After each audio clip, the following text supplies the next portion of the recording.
नमस्कार मु doctor Shubhranshu Shekhar Jena senior neurology consultant and HOD of Care Hospital Bhubaneswar.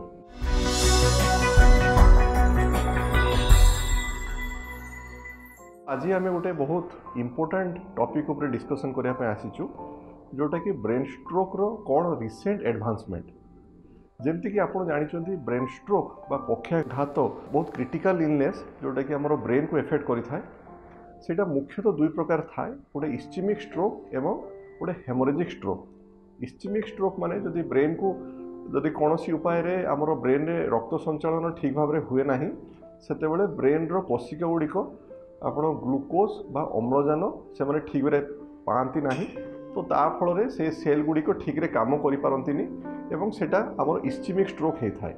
एवं हेमोरेजिक स्ट्रोक रे आपणकर ब्रेन रे रक्त शिरा फाटी जाए एवं ता द्वारा रक्त ब्रेन भीतर को आसी जाए एवं ब्रेन रो काम मध्य ठीक भाव में हो पारे नाही एवं सेटा हेमोरेजिक स्ट्रोक होता है। तो स्ट्रोकटा बहुत कॉमन कंडीशन जेमती कि देखा जाउछि जे प्रति 4 जनकर भितर जनकर ब्रेन स्ट्रोक होबार आशंका थाए। तो तेणु वर्तमान जेते मेडिकल साइंसेस जेते एडवांसमेंट करिछि तेणु स्ट्रोक रो भी बहुत गुड़िक आमर ट्रिटमेंट मोडालिटी बा इन्वेस्टिगेशन मोडालिटी रे बहुत प्रकार आपण परिवर्तन आछि। तो आम इस्चेमिक स्ट्रोक रे आमर मुख्यतः परिवर्तन आसी जोटा कि एक्यूट ट्रिटमेंट ऑफ स्ट्रोक। जेमती कि स्ट्रोक गोटे मेडिकल इमरजेंसी, जदि आपणकर ब्रेन रे स्ट्रोक होउछि ताहले ताकू यथाशीघ्र निकटस्थ स्ट्रोक रेडी हॉस्पिटल को आनिबा दरकार अछि।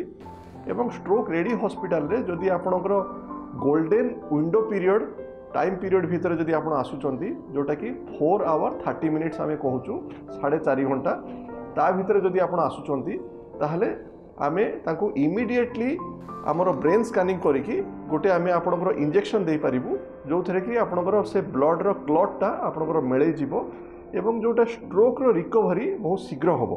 तो सेटा गोटे मुख्यतः गोटे बहुत एडवांस ट्रीटमेंट एवं तेणु आपण जदि स्ट्रोक हेउची तांको इमिडिएटली स्ट्रोक रेडी हॉस्पिटल को नवा दरकार अच्छी। सेकेंड जिनस है जदि आपणकर ब्रेन इमेजिंग करके आम देखु गोटे मेजर ब्रेन भेसेल रे ब्लड क्लॉट रही जाइए सेतेबेले आपणकर ए इंट्राभेनस जोटा कि आम ड्रग एवेलेबल अच्छी सेटा बेसी भल काम करे नहीं। तो सेतेबेले आम कौन करूँ आपणकर इंट्रा आर्टेरियल थ्रोम्बोलाइसिस करा जाए जो कि आम गोटे कैनुला नहीं कि सेठी ब्रेन रो जोटी ब्लड क्लॉट होती से जगार आम पहुँचू एवं से जगार ही आपणकर गोटे औषध दौ तो द्वारा आपणकर ब्लड रो क्लॉटटा आपणकर मेळे जाए बा आपणकर केतेटा एडवांस जेमती कि पेनुम्ब्रा सॉलिटारे एमती सब डिवाइस रही से गुड़िक क्लॉटटा को मध्य टाणिकी से माने बाहर कर दे पारिबे।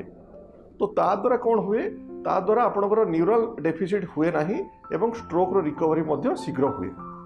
एवं ता सहित जो रिसेंट इस्चेमिक स्ट्रोक रो जो ट्रीटमेंट लाइन रे blood pressure control neuro protective agent ventilator treatment एवं आईसीयू ट्रीटमेंट बहुत एडवांस हो सारी। तो तेणु आपणकर जदि इस्चेमिक स्ट्रोक अच्छी तेणु इमिडिएटली हॉस्पिटल को नवा दरकार अच्छी।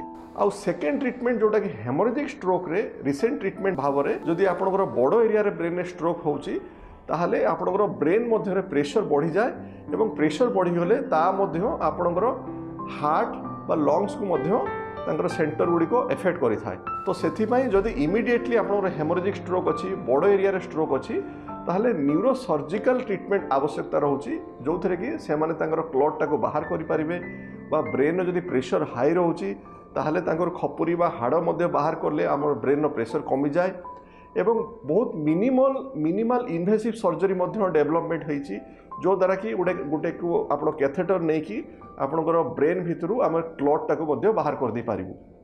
एवं जदि आपणकर गोटे सबआराक्नोइड हेमोरेज टाइप रो आपणकर ब्रेन स्ट्रोक रोची ताहले आपणकर क्लिपिंग बा कॉइलिंग माध्यम रे मध्य फर्दर स्ट्रोक न होबार मध्य आमे करि पारिबु। तो मेनली आमको जदि आपणकर बोथ हेमोरेजिक बा इस्चेमिक स्ट्रोक हेउची ताहले रिसेंट मेडिकल एडवांसमेंट माध्यम रे आमे जेते शीघ्र हबो सेते शीघ्र आमको स्ट्रोक रेडी हॉस्पिटल को जीवा दरकार अछि। एवं इमिडिएटली स्ट्रोक रो ट्रीटमेंट जदि आपण स्टार्ट करूचंती ताहले स्ट्रोक रो कॉम्प्लिकेशन बा स्ट्रोक रो मोर्टालिटी जेमती कि लोक मरी जाउचंती सेगुडी को मध्य आमे बहुत शीघ्र प्रिवेंट करि पारिबु।